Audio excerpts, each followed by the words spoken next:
Hi friends, welcome to studies with Joy. आपका स्वागत है।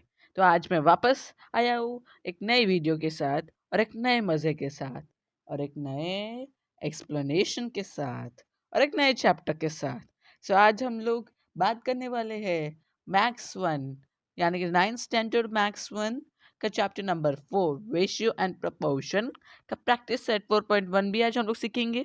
और इस चैप्टर के बारे में बहुत कुछ इंपॉर्टेंट चीज़ें भी हम लोग आज सीखने वाले हैं, यानी कि बेसिक बेसिक। अब आप पहले सोचते होंगे कि ये चैप्टर क्यों बार बार आता रहता है, हमारे छोटे थे तब से आ रहा है, 5th standard, 6th standard, 7th standard, 8th standard, 9th standard में भी आ गया। Because it is very important, क्योंकि वो हमारे डे टू डे लाइफ में यूज होता है।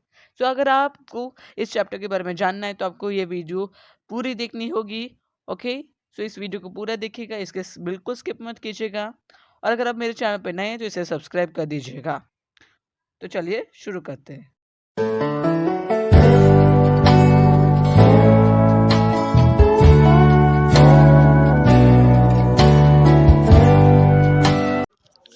अभी हम लोग समझते हैं कि रेशियो और प्रपोर्शन क्या होता है exactly.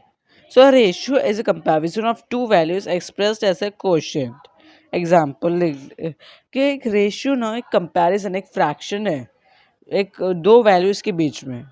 Example, a class has 12 girls and 18 boys. The ratio of girls to boys is 12 upon 18. Okay. So there is a comparison. And this ratio can also be expressed as an equivalent fraction 2 upon 3. हम लोग इसको cut करेंगे, divide, तो हमें 2 upon 3 आ जाएगा. A proportion is an equation stating that two ratios are equal.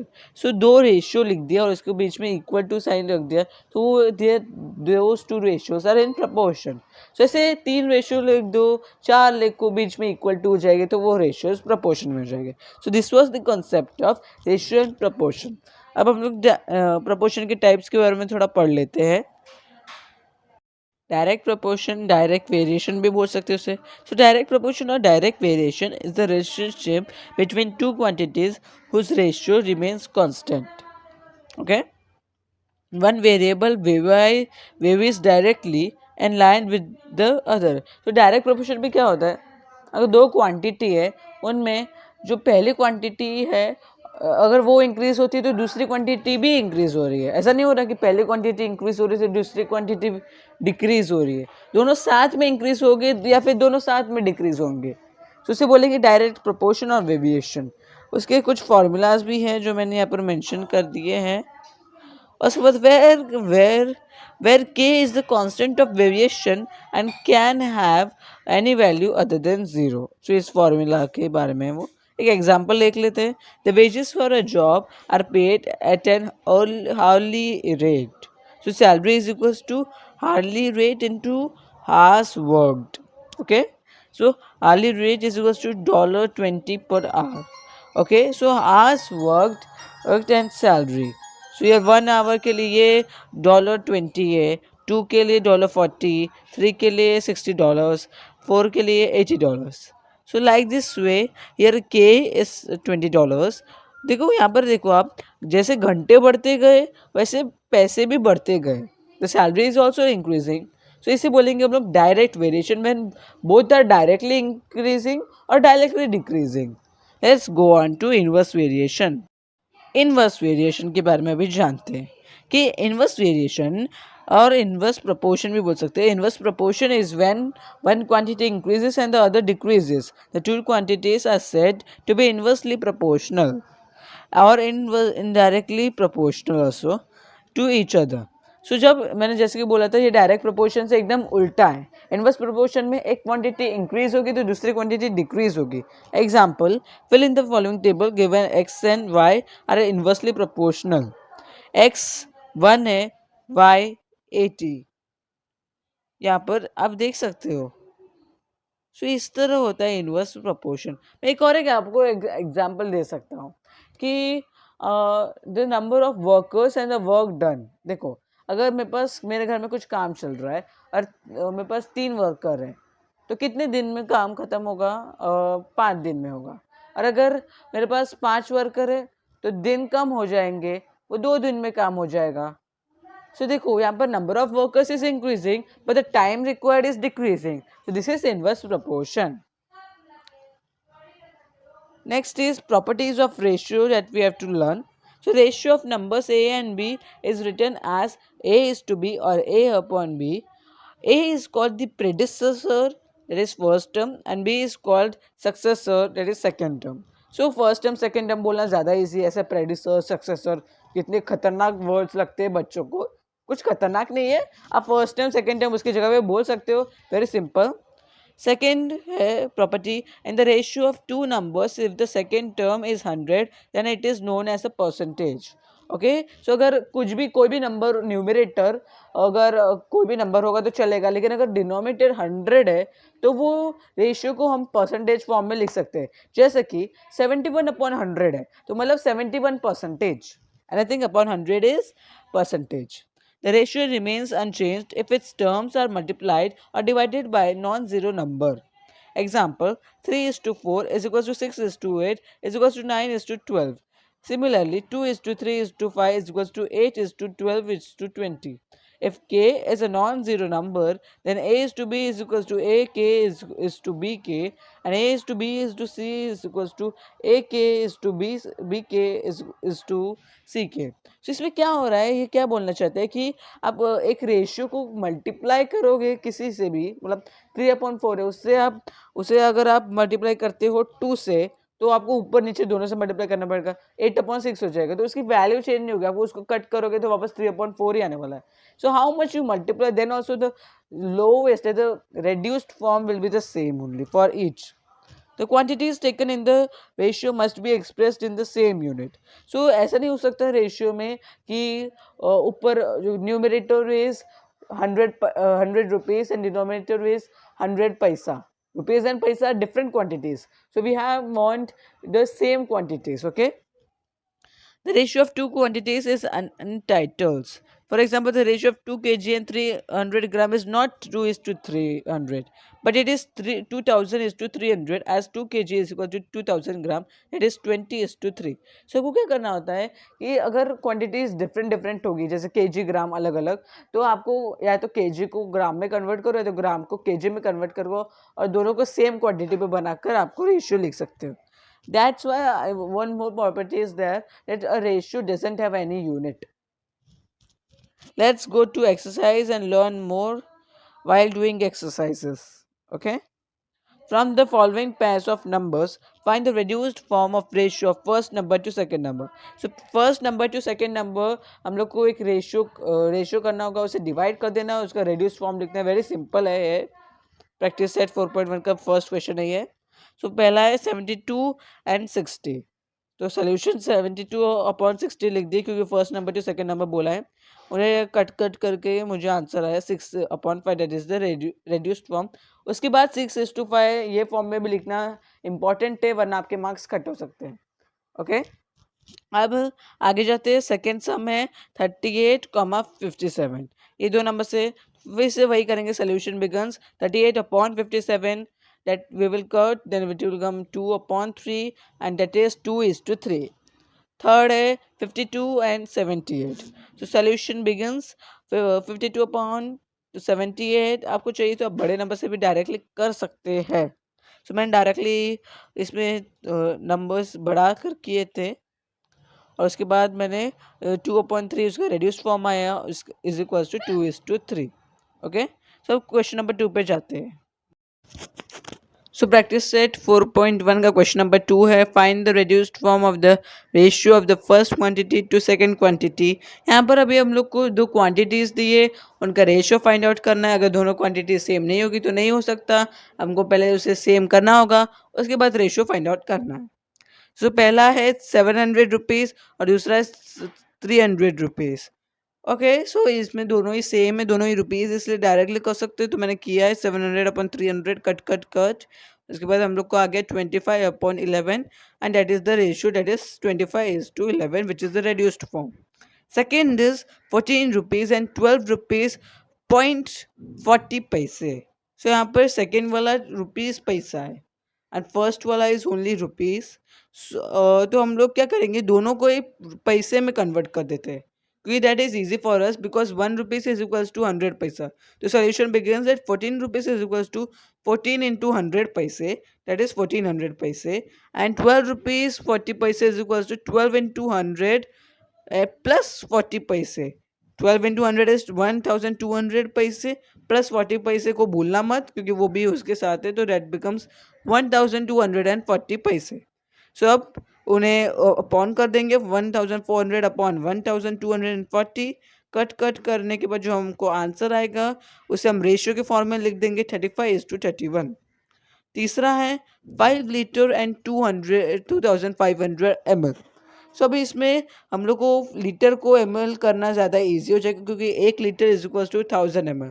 So 5 litre is equals to 5000 ml. So 5000 upon 2500, very simple calculation है. हम लोग डायरेक्टली 25 से करेंगे तो 25 1 पहले 0 0 कट, फिर 25 1 से 25 2 से 50. सो 2 अपॉन 1 दैट इज 2:1. फोर्थ है 3 years 4 months and 5 years 8 months. सो अब यहाँ पर मंथ्स आ गया और ईयर्स आ गए, तो हम लोग ईयर्स को मंथ्स में कन्वर्ट करेंगे. 1 year is equal to 12 months. तो बहुत सिंपल है. 3 years 4 months is equal to 12 into 3 plus 4 months. जो बाकी के उनको भी हम लोग को काउंट करना ही है, जैसे कि 4 month 8 month. So that becomes 40 months, and 5 years 8 months is 12 into 5 plus 8 months, that will give us 68 months. अब 40 upon 68 कर देते हैं. 40 और 68 को डिवाइड करने के बाद reduced फॉर्म में आ जाएगा हम लोग को 10 upon 17, that is the lowest reduced form, that is 10:17.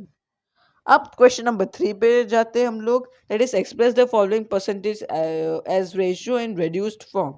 Okay, so हम लोग को रेशियो की तरह फॉलोइंग परसेंटेजेस है उन्हें रिड्यूस्ड फॉर्म में दिखाना है. अब मैं क्या यहाँ पर हम लोग को ratios, sorry not ratios, percentages दिए हैं. 17:100 is 75 upon 100, that is 75%. अब उसे हम लोग को रेशियो में कन्वर्ट करने के लिए बस कुछ नहीं करना है. 75 अपॉन 100 को कट कट करके बहुत रिड्यूस्ड फॉर्म में कर देना है और वो रेशियो हो जाएगा. सो वेरी सिंपल है ना. सो पहला है 75:100, that is solution begin 75 upon 100, that will give I will do with 25 3s and 25 4s, that is 3 upon 4, and that will give you 3:4. Simple. Second one is 44:100 यानी कि 44%. उसके लिए सोल्यूशन 44 अपॉन 100 हम लोग करेंगे 2 से 2 या फिर आप 4 से भी कर सकते हो. तो 4 से ज़्यादा इजी पड़ेगा, तो 100 को 4 से करेंगे तो 25, और 44 is divided by 4 then comes 11. So 11 upon 25 से और कम नहीं कर सकते, तो it becomes 11:25 is the answer. Third one is 6.25%, that is 6.25 upon 100. तो यहाँ पर आपको याद रखना है जब पॉइंट होगा आपको पॉइंट निकालना है. पॉइंट के बाद 2 डिजिट है 2 and 5. सो 2 डिजिट है तो नीचे 100 आएगा. अगर 1 डिजिट होता तो मल्टीप्लाइड बाय 10 हो जाता, तो वो नीचे मल्टीप्लाई होगा, न्यूमरेटर में नहीं होगा, नीचे. तो अगर मैं 6.25 में से पॉइंट निकाल देता हूँ तो 25 दैट आर 2 डिजिट्स, तो 100 जो नीचे पहले से 100 तो था ही परसेंटेज का, उसके साथ मल्टीप्लाई हो जाएगा 100. तो 625 अपॉन 100 इंटू 100 हो जाएगा, सब 25 हो जाएगा. तो पहले हम लोग 625 इज द स्क्वायर ऑफ 25. सो पहले 25 वहाँ पर आ जाएगा और नीचे हम लोग 100 ले लेके उसे 4 में कर देंगे. अब वापस यहाँ पर 25 और 100 बचा था, तो हम लोग 25 1 कर दिया और यहाँ पर 4 कर दिया. अब 1 अपॉन 4 इंटू 4 बचा, तो it is 1 upon 16, that is 1:16. चौथा है 52:100, 52%. सोल्यूशन बिगिंस 52 अपॉन 100 as 52 और 100 को डिवाइड करते जाओ आपको आंसर मिलेगा 13 upon 25 is equal to 13:25. Simple. Okay, अब हम लोग जाते हैं हमारा नेक्स्ट सम की तरफ. It is 52:100. 52:100 is nothing but 52 upon 100. हम लोग इसको फिर से डिवाइड कर देंगे 4 से. 13 4 and 25 4 100 is equals to 13 upon 25, that is 13:25. Next is 0.64 percentage. That will give you 0.64 percentage is equal to 0.64 upon 100. अब 2 है पॉइंट के बाद तो 100 से मल्टीप्लाई होगा नीचे. Okay, so we have multiplied it. वो ऊपर मल्टीप्लाई नहीं होगा, that is wrong, sorry for that. And 64 upon 100 into 100 को अगर हम लोग रिड्यूस करेंगे तो हम लोग को मिलेगा 4 upon 25 into 25, that is 4 upon 625, that is 4:625. अब क्वेश्चन नंबर 4 पे जाते हैं, 4.1 के. क्वेश्चन नंबर 4 बोलता है 3 persons can build a small house in 8 days. To build the same house in 6 days, how many persons are required. So देखिए अब यहाँ पर direct proportion inverse proportion identify करना होगा हम लोग को. सो चलिए हम लोग आइडेंटिफाई करते हैं कि यहाँ पर क्वेश्चन हम लोग को पहले समझना चाहिए. क्वेश्चन बोलता है कि एक छोटा हाउस बिल्ड करने के लिए 3 पर्सन को बुलाया है, वो 8 दिन में उस हाउस को बिल्ड करेंगे. और अगर तो कितने पर्सन की और ज़रूरत है अगर हमें वही काम 6 दिन में कर देना है. So this is inverse proportion, क्योंकि अगर 8 दिन में 3 लोग अगर 8 दिन में कर सकते हैं तो और ज़्यादा लोग चाहिए होंगे, तब the number of workers should be increase, तभी तो वो 6 दिन में होगा, 2 दिन जल्दी. So the time is decreasing, so that is inverse proportion. हम लोग इस तरह लिखेंगे पर्सन्स और डेज. पर्सन पहले 3 पर्सन्स, डेज आर 8 दिन लगेगा उनको. फिर हम लोग को वापस पर्सन ढूंढना है, इसलिए वहां पर लिख देंगे एक्स पर्सन्स 6 दिन में करेंगे. So let x persons are required to build the house in 6 days. Okay, so जब इनवर्स प्रपोर्शन होता है, so this is inverse proportion, therefore product is constant. इसका मतलब कि हम लोग सीधा मल्टीप्लाई करेंगे ये 3 इंटू 8 और 6 इंटू 6. यहाँ पर जो हमने इस तरह लिखा है ना वो इम्पोर्टेंट है, क्योंकि ये मेथड है पर्सन्स और डेज करके ऐसे लिखा है. सो उसमें 3 को डायरेक्टली मल्टीप्लाई करेंगे 8 से और x को डायरेक्टली मल्टीप्लाई करेंगे 6 से. ओके, तो 3 multiplied by 8 is equal to x multiplied by 6, ऐसा आ जाएगा हम लोग को. ओके, इसके बाद अभी हम लोग को आगे क्या करना है अब वो समझते हैं. तो आगे हम लोग को करना है कि 3 इंटू 8 अपॉन 6 कर लेना है. 6 का साइड चेंज हो जाएगा, डायरेक्टली वो ऐसा हो जाएगा कि वो अपॉन 6 है. और उसके बाद हम लोग कट करेंगे तो आंसर आ जाएगा हम लोग को 8/2, that is 4 and x is equal to 4. यानी कि 4 लोग चाहिए, तब काम 2 दिन जल्दी हो जाएगा. So that is the way that we have to do this type of inverse proportion. तो अभी क्वेश्चन नंबर 5 पे जाते हैं, that is convert the following ratios in percentage. So convert the following ratios in percentage. पहले हम लोग को क्या दिया था, परसेंटेज दिए थे और रेशियो में कन्वर्ट करना, विच वॉज ईजी.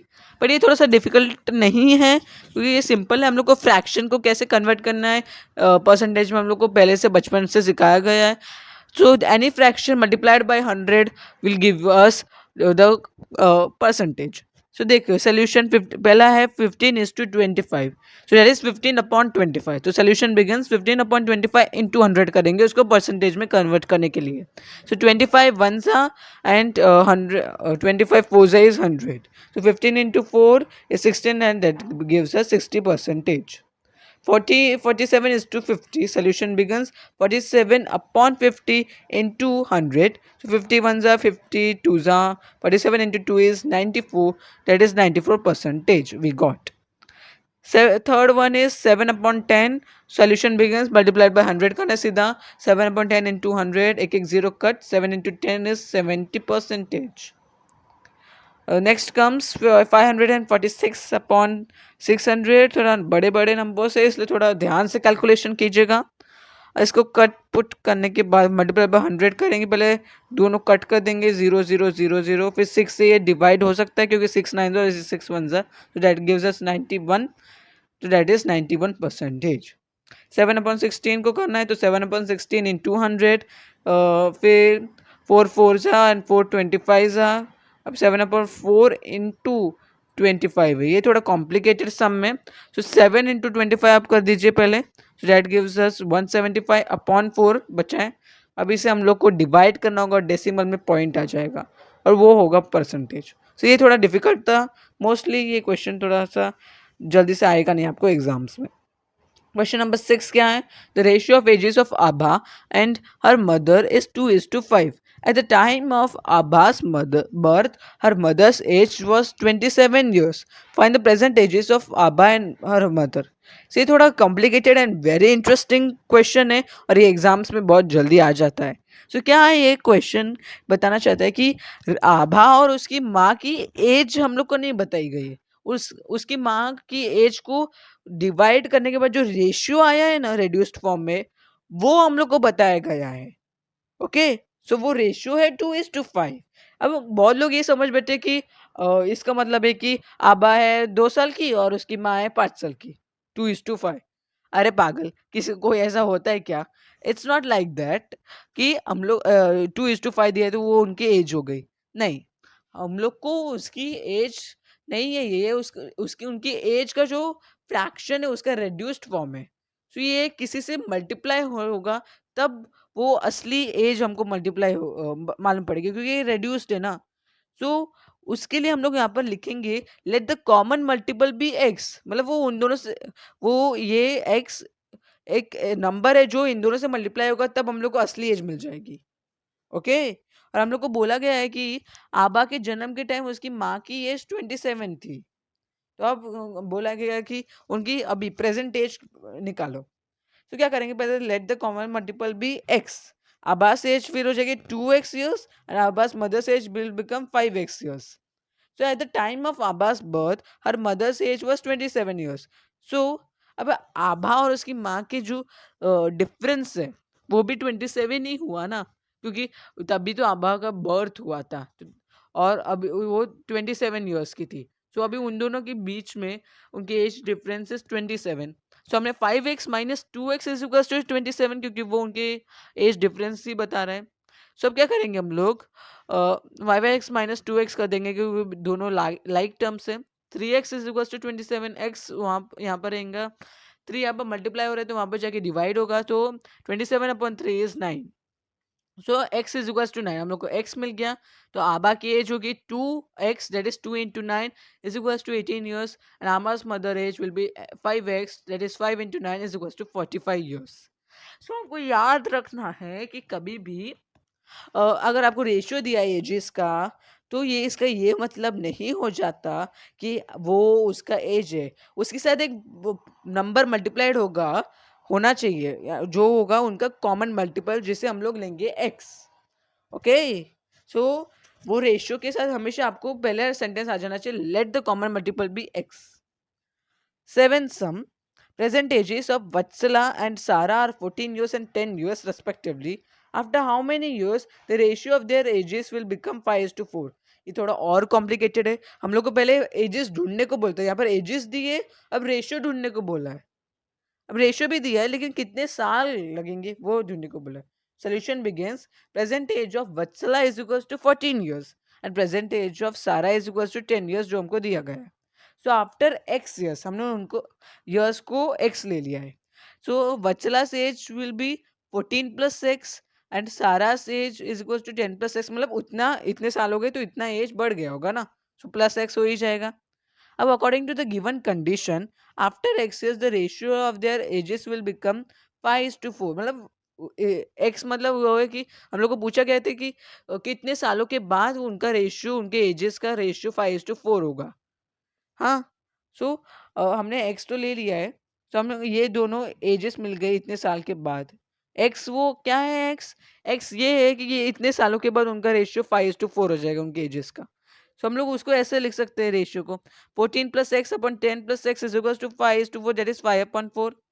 अब क्रॉस मल्टीप्लाई कर देंगे हम लोग सीधा, इसे इससे, इसे इससे. 4 into 14 is 56 and 4 into x is 4x and 5 into 10 is 50 and 5 into x is 5x. अब क्या करेंगे, लाइक टर्म्स एक साइड ले लेंगे तो x को यहाँ पे लेके जाते हैं या फिर 50 को यहाँ पे लेके जाते हैं और x वाले सारे यहाँ पर आ जाएंगे. So 56 minus 50 is 6 and 5x minus 4x is x. x is equals to 6 हम लोग को मिल गया. So after 6 years the ratio of their ages will become 5:4. Okay. अब 8वां क्वेश्चन, लास्ट क्वेश्चन है. The ratio of present ages of Rehna and her mother is 2:7. After 2 years the ratio of their ages will be 1:3. What is Rehna's present age? अभी ये भी थोड़ा सा complicated सम है, लेकिन इसमें भी वही टाइप का है थोड़ा. Solution: the ratio of present ages of Rena and her mother is 2:7. So let the common multiple be x. मैंने आपको पहले ही बोला था 2:7 है, तो ये मतलब नहीं है कि रहना मतलब 2 साल की और उसकी मदर 7 साल की, ऐसा नहीं है. so, उसका एक कॉमन मल्टीपल होगा जिससे वो मल्टीप्लाई होगा तब वो असली एज आएगी. वो रेड्यूस्ड है ना 2:7 तो. So let the common multiple be x. Therefore, present age of Rena is equals to 2x years and present age of Rena's mother is equals to 7x years. After 2 years Rehna's age वो 2x+2 और हो जाएगा और इसका mother का भी 7x+2 हो जाएगा. So according to the given condition, after 2 years the ratio of their ages will be 1:3, क्योंकि हम लोग को पहले से बोल दिया गया है. सो वैसे हम लोग करेंगे 2x+2 upon 7x+2 years is equal to 1/3. पहले भी हमने ऐसे किया क्योंकि हम लोग को ये जो एज है, हमने जैसे यहाँ पर x का वैल्यू ढूंढना है, लेकिन हमको ये एज है 2 साल के बाद की और उनका रेशियो भी दिया है, तो वो इक्वल टू ही होगा ना. तो अब इन दोनों को फिर से क्रॉस मल्टीप्लाई कर देंगे. सो 3 multiply by 2x+2 and 1 multiply by 7x+2. So 3 2s are 6x plus 3 2s are 6 and 1 into 7x is 7x and 1 into 2 is 2. अब लाइक टर्म्स एक साथ ले लेते हैं. 6 - 2 है, ये +2 यहाँ पर जाके माइनस हो जाएगा. यहाँ पर ये प्लस 6x यहाँ पर जाके -6x हो जाएगा. अब 6 - 2 is 4 and 7x - 6x is x. 4 is equals to x or x is equals to 4. Rena's present age is equals to 2x is equals to 2 into 4 is equals to 8 years. Okay. सो अगर आपको मेरी ये video पसंद आई होगी तो please इसे like कीजिएगा, subscribe कीजिएगा. हमने बहुत अच्छे से सीखा है. ओके. Thanks for watching.